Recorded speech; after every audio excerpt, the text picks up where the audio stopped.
नवाज शरीफ से मुलाकात, खैरियत दरियाफ्त की। मुलाकात में मुल्की सियासी सूरत हाल और आइंदा के लाहे अमल पर भी तबादला ख्याल। फजलुर रहमान ने नवाज शरीफ को आसिफ अली जरदारी से होने वाली मुलाकात से भी आगाह किया।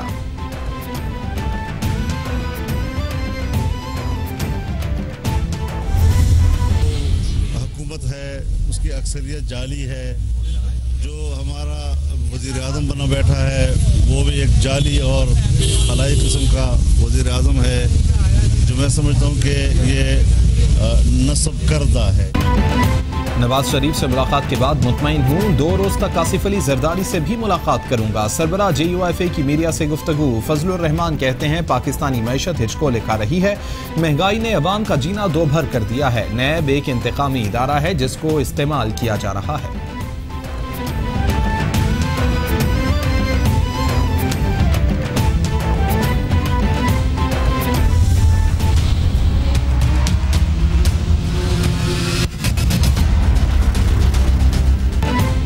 लाहौर की एहतसाब अदालत में आशियाना हाउसिंग और रमजान शुगर मिल्स केस की समाअत। शहबाज शरीफ और हमजा शहबाज की अदालत पेशी। रमजान शुगर मिल्स केस में अदालत ने दोनों मुल्जिमान पर फर्द जुर्म आयद कर दी। शहबाज शरीफ और हमजा शहबाज का सहद जुर्म से इनकार। अदालत ने आइंदा समाअत पर गवाहों को तलब कर लिया।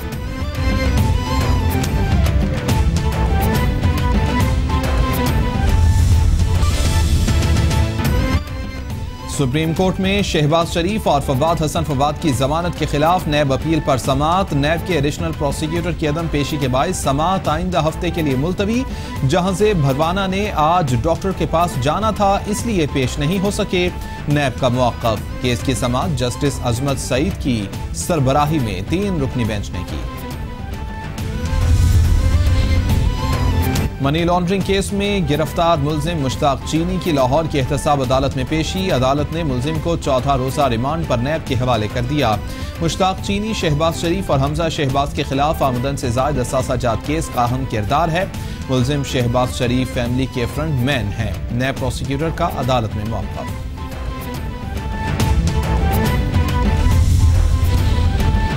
आमदन से जायद असासा जात का केस। साबिक वफाकी वजीर ख्वाजा आसिफ नैब रावलपिंडी में पेश। नैब तहकीकाती टीम को बयान रिकॉर्ड करा दिया, सवालनामा भी थमा दिया। दूसरी जानिब मिफ्ताह इस्माइल भी गिरफ्तारी के खौफ से हिफाजती जमानत कराने सिंध हाई कोर्ट पहुंच गए।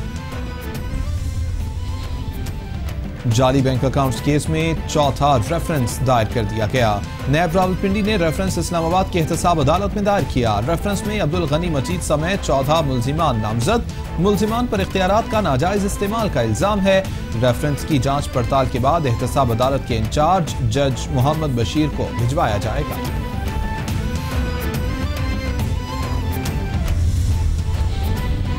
नैब के पास कोई सबूत नहीं होता, बस लोगों को तंग करते हैं। नैब बड़ी धूमधाम से इंक्वायरी करता है, फिर आकर कहता है कि मुल्जिम के खिलाफ कोई भी सबूत नहीं। पीपल्स पार्टी के साबिक वजीर दोस्त मोहम्मद रहमू की दरख्वास्त जमानत पर सिंध हाई कोर्ट के रिमार्क्स। अदालत ने साबिक वजीर ज़कात व उश्र के खिलाफ इंक्वायरी खत्म कर दी।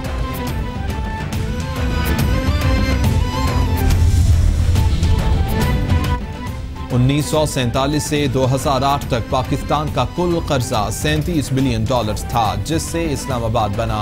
तरबेला, मंगला और नेवल बेसिस और मोटरवे बनी। फवाद चौधरी का ट्वीट, कहते हैं 2008 से 18 तक कर्जे में 60 अरब का इजाफा हुआ। ये पैसा 2 खानदानों ने आपस में तकसीम किया। नवाज, शहबाज और जरदारी करप्शन के मरकजी किरदार हैं। इसराइली और भारतीय लीडर मगरबी किनारे और मकबूजा कश्मीर पर जबरी काबिज हैं। वज़ीर आज़म की भारतीय और इसराइली क़यादत पर तनकीद। इमरान खान कहते हैं इसराइली और भारतीय लीडर वोट लेने के लिए इखलाकी पस्ती का मुजाहरा करते हुए अक़वाम मुत्तहिदा की करारदादों की धज्जियां उड़ा रहे हैं। इनकी अवाम अपने लीडरान से पूछते क्यों नहीं कि वो इलेक्शन जीतने के लिए किस हद तक गिर सकते हैं। बार बार बोलने से झूठ सच नहीं बन जाता। भारत कहता है कि F-16 गिराने का सबूत है, मगर सामने नहीं लाता। भारत को होने वाले नुकसान पर पाकिस्तान की खामोशी नजरअंदाज न की जाए। पाकिस्तान ने सच पर भी ढोल नहीं बजाए। सच यह है कि पाकिस्तान एयरफोर्स ने 2 भारतीय जहाज गिराए। भारतीय प्रेस कॉन्फ्रेंस पर DG ISPR का रद्द-ए-अमल। सुप्रीम कोर्ट में सरकारी अराजी पेट्रोल पंप्स को लीज पर देने की समाअत। ये लाहौर हाई कोर्ट नहीं जहां शोर मचाकर फैसला ले लो। कमरा अदालत में वकला अपनी आवाज धीमी रखा करें। नैब खुद देख लेगा कि इस मामले में क्या जुर्म हुआ है। दौरान समाअत जस्टिस अजमत सईद के रिमार्क्स।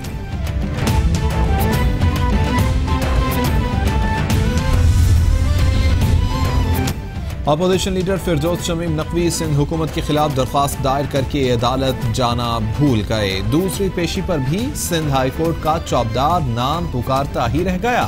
फिरदौस शमीम की गैर मौजूदगी के बायस समाअत गैर मुअय्यना मुद्दत तक के लिए मुलतवी। अपोजिशन लीडर ने असेंबली रूल 143 को चैलेंज कर रखा है।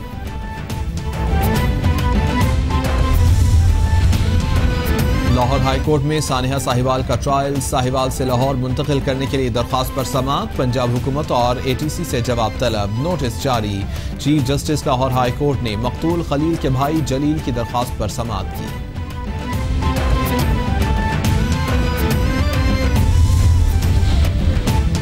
पाकिस्तान में जो एहतराम मिला उसके लिए मशकूर हूँ। पाकिस्तान के अवाम हमेशा मेरे दिल में रहेंगे। जर्मन सफीर का ट्विटर पर अलविदाई पैगाम। मार्टिन कोबलर कहते हैं पाकिस्तान के अवाम के रोशन मुस्तकबिल और खुशहाली के लिए दुआ गो हूँ। पाकिस्तान के आने वाले दिन अच्छे साबित होंगे। आम सयाह के तौर पर पाकिस्तान में जरूर वापस आऊंगा। पुलिस के रवैये के बजाय यूनिफॉर्म बार बार तब्दील की जाने लगी। पंजाब पुलिस की यूनिफॉर्म तब्दीली की हतमी मंजूरी दे दी गई। राजा बिशारत की सरबराही में बनी कमेटी ने रमा हफ्ते वर्दी के लिए बिड खोलने की हिदायत जारी कर दी। पुलिस अफसरान और अहलकारों के लिए 3,04,000 यूनिफॉर्म बनाई जाएंगी।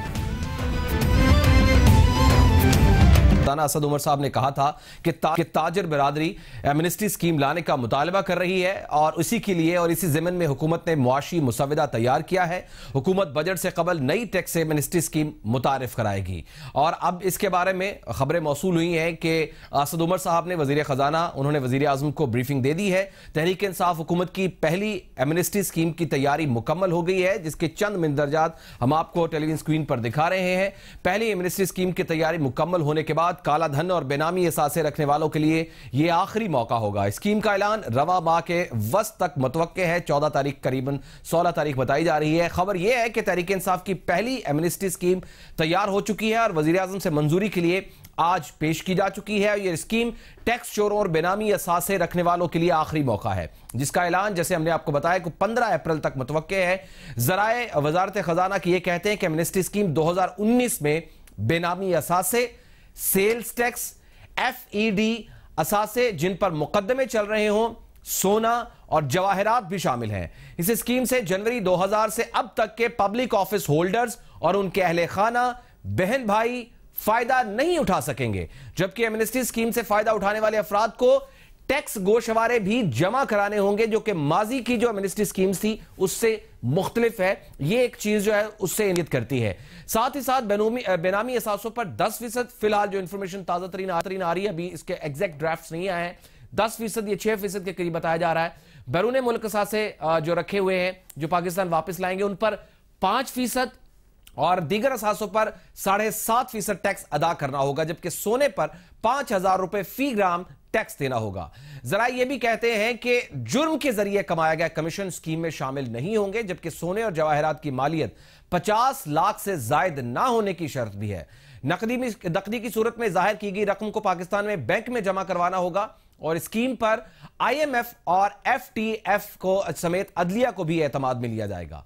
सवाल क्या है? अब सवाल यह है कि आज वजीर खजाना ने वजीर आजम को नई एमनेस्टी स्कीम की ब्रीफिंग दी है और इस नई एमनेस्टी स्कीम के असल में फीचर्स क्या है, हुकूमत के टारगेट्स क्या हैं और इस स्कीम से हुकूमत किस हद तक टारगेट्स अचीव करने की पोजीशन में है या कर सकेगी। और दूसरा सवाल यह है कि यह जो एमनेस्टी स्कीम है यह माजी की एमनेस्टी स्कीमों से कितनी मुख्तलिफ है, क्या चेंजेस हैं इसमें और किस बुनियाद पर हम यह कहेंगे कि जो माजी की एमनेस्टी स्कीम्स थी उससे यह ज्यादा सूदमंद होगी।